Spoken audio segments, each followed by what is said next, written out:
On the front page of the Daily Graphic, we have the anti-gay bill suit. Speaker surprises Supreme Court, introduces fiscal impact analysis. And we have conduct extensive consultations on free SHS bill. This is stakeholders speaking. Herbert Krapper nominated Minister of State at Energy Ministry. Galamsey impact. Experts call for decisive action to save nation.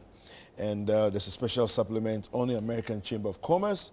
And failure to answer audit queries to attract sanctions.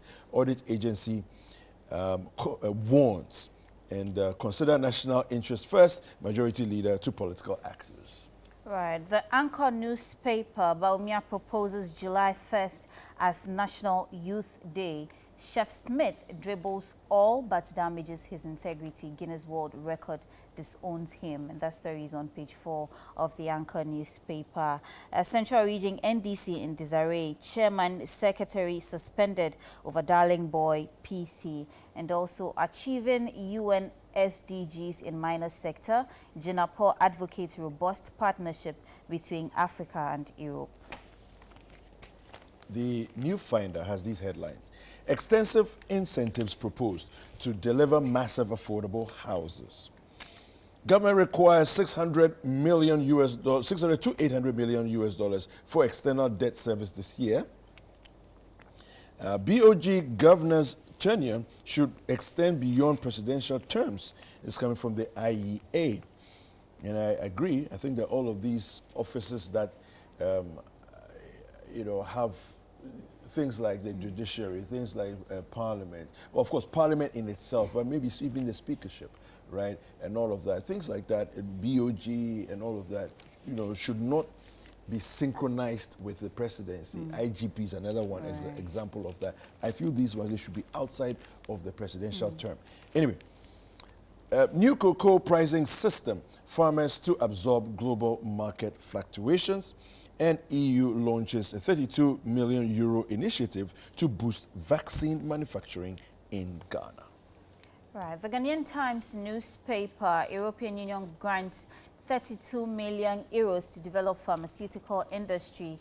Africa-Europe partnership in mining sector key to meeting UN SDGs, and that's from the lands minister. Closer strike holds work. Public offices empty. Members demand implementation of new salary structure.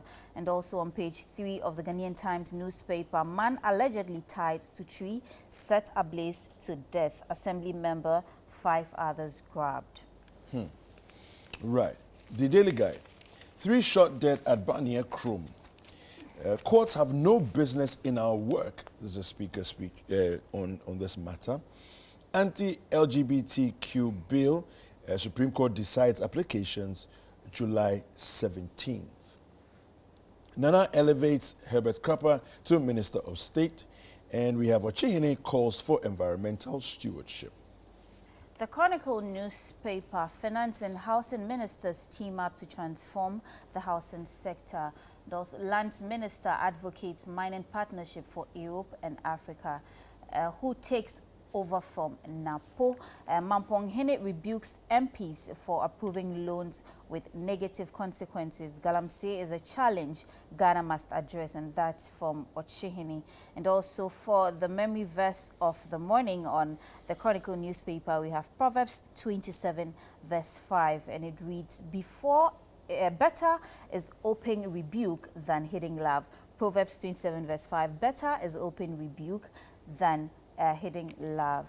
Absolutely right. I agree with that.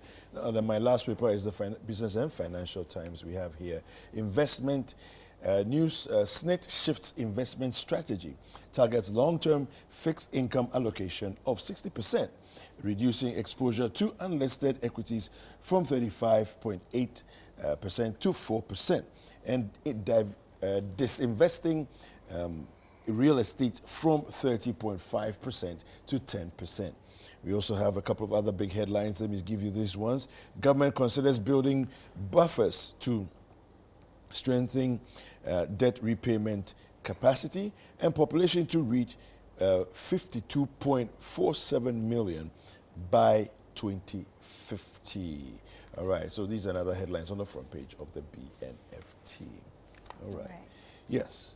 Let me quickly take us to ChannelOneNews.com. Okay. So we look at some of the headlines making waves there. So, Basintale Baumia's popularity boost amongst youth due to campaign talk promises, and 920 NIA staff members signed a petition to revoke Ken Atifua.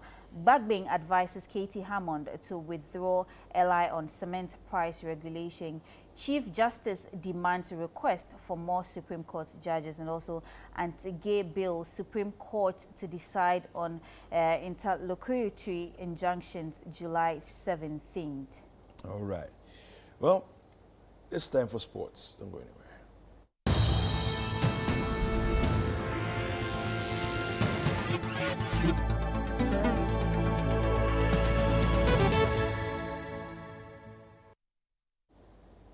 Welcome back. Now let's do some sports stories now.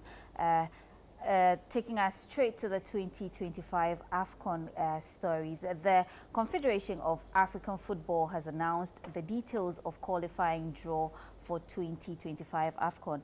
CAF says that 48 teams will be in the qualifiers, with Ghana on pot 1 together with Morocco, Senegal, Egypt, Nigeria, DR Congo, South Africa, Mali, Algeria, Tunisia and Cameroon. There will be 3 other pots for the draw.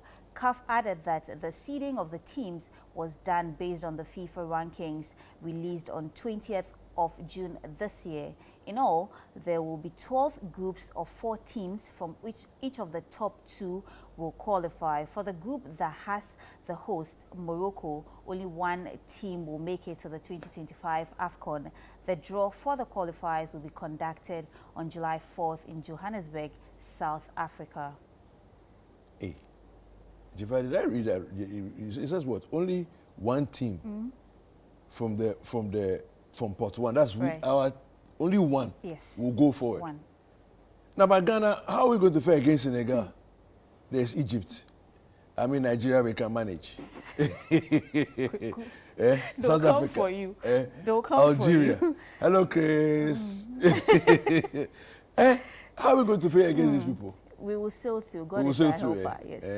You don't lose hope. It's God a Ghanaian. Yes, I strongly believe so. Okay. All right. Anyways, we have some Euro 2024 news. Now, the quarterfinals of the 2024 Euros will begin on Friday in Stuttgart, with host Germany taking on Spain at 4 p.m. Now, later at 7 p.m., France will face Portugal in Hamburg in a repeat of the 2016 final that Portugal won in Paris. Now, on Saturday in Dusseldorf at 4 p.m., England clashes with Switzerland. And at 7 p.m. in Berlin, the Netherlands will face Turkey. Now, the winners will go into the semifinals, which will be played on the 9th and the 10th of July.